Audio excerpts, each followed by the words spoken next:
ஹரிஹி ஓம். ராதே கிருஷ்ணா. அறிந்து கொள்வோம் பகவான் நாமங்களை, தெரிந்து கொள்வோம் அதன் பெருமைகளை. பகுதி 117. இந்த பகுதியில் 124வது திருநாமத்தை பார்க்க போகிறோம். இது விஷ்ணு சகஸ்ரநாமத்தின் 14வது ஸ்லோகத்தில் வருகிறது. ஸ்லோகம் 14. சர்வக சர்வவித்பானோ விஸ்வக்சேனோ ஜனார்தனக வேதோ வேத விதவ்யங்கோ வேதாங்கோ வேத வித்கவிஹி. திருநாமம் 124. ஓம் சர்வகாய நமக, அதாவது அனைத்திற்கும் ஆதாரமானவர் என்று பொருள். இந்த பகுதியில் ஆழ்வாருக்கும் திருமாலுக்கும் நடந்த உரையாடல் என்ன என்று பார்க்கலாம். ஆழ்வார்களுள் தலைவராக போற்றப்படுபவர் நம்மாழ்வார். நம்மாழ்வாரை உயிராகவும் மற்ற ஆழ்வார்களை அவரது உடல் உறுப்புகளாகவும் சொல்வது வழக்கம். அது எப்படி என்று பார்க்கலாம். நம்மாழ்வாரின் தலை பூதத்தாழ்வார் என்று சொல்வார்கள். அவருடைய இரு கண்கள் பொய்கையாழ்வார் பேயாழ்வார் என்பார்கள். அவருடைய முகம் பெரியாழ்வார் என்றும், கழுத்து திருமழிசை ஆழ்வார் என்றும், 2 கைகள் குலசேகர ஆழ்வார் திருப்பானாழ்வார் என்றும், மார்பு பகுதி தொண்டரடி பொடி ஆழ்வார் என்றும், வயிறு திருமங்கையாழ்வார் என்றும், நம்மாழ்வாரின் திருவடிகளை மதுரகவி ஆழ்வார் என்றும் சொல்வது வழக்கம். இவ்வளவு பெருமை பெற்ற நம்மாழ்வார் 4 நூல்கள் தமிழில் இயற்றினார். அவை திருவிருத்தம், திருவாசிரியம், பெரிய திருவந்தாதி, திருவாய்மொழி. இவை ரிக், யஜுர், சாமம், அதர்வணம் ஆகிய 4 வேதங்களுக்கு சமமாக போற்றப்படுகின்றன.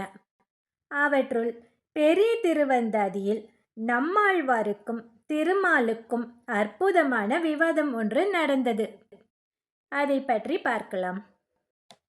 ஆழ்வார் பெருமானிடம் கேட்கிறார், எம்பெருமானே, நீ பெரியவனா அடியேன் பெரியவனா என்று.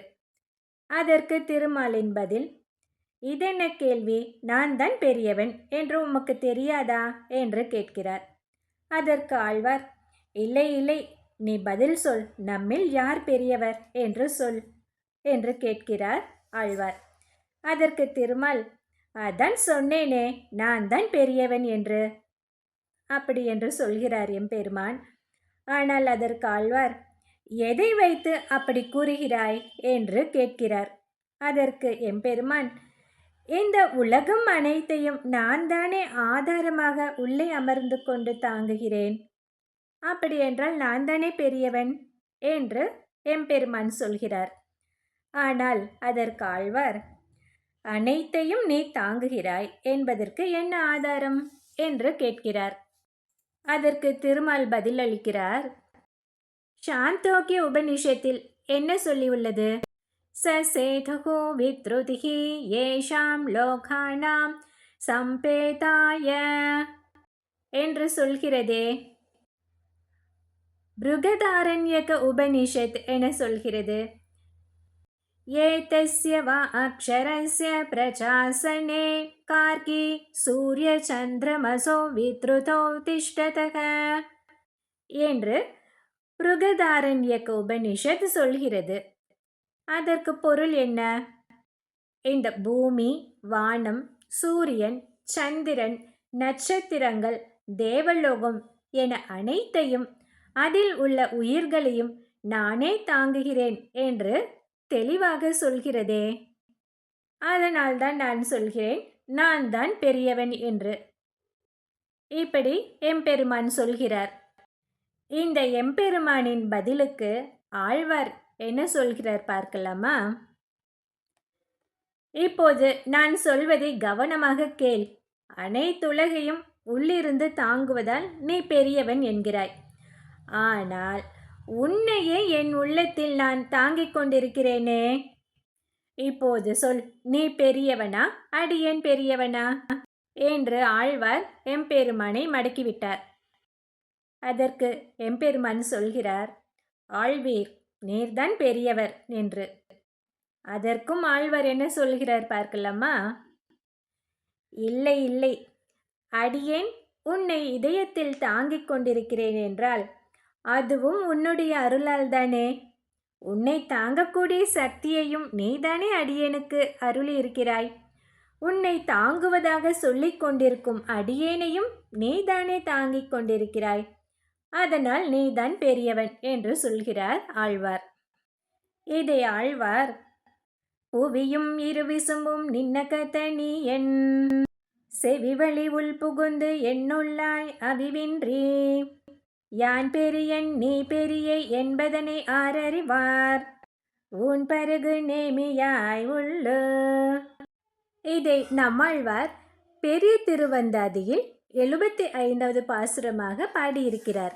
அதாவது, அசுரர்களின் மாமிசத்தை கவர்கின்ற சுதர்சனத்தை கையில் ஏந்திய பரந்தாமா, பூலோகமும் வைகுண்டமும் உன்னுள்ளே அடங்கியிருக்கின்றன. நீயோ என் செவி வழியாக என்னுள் புகுந்திருக்கிறாய்.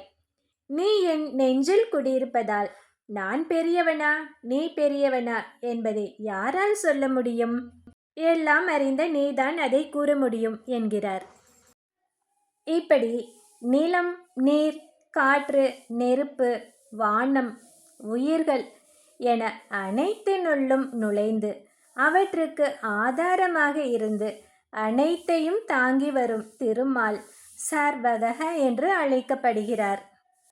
இதற்கு பொருள் அனைவரையும் சென்றடைபவர் என்பது.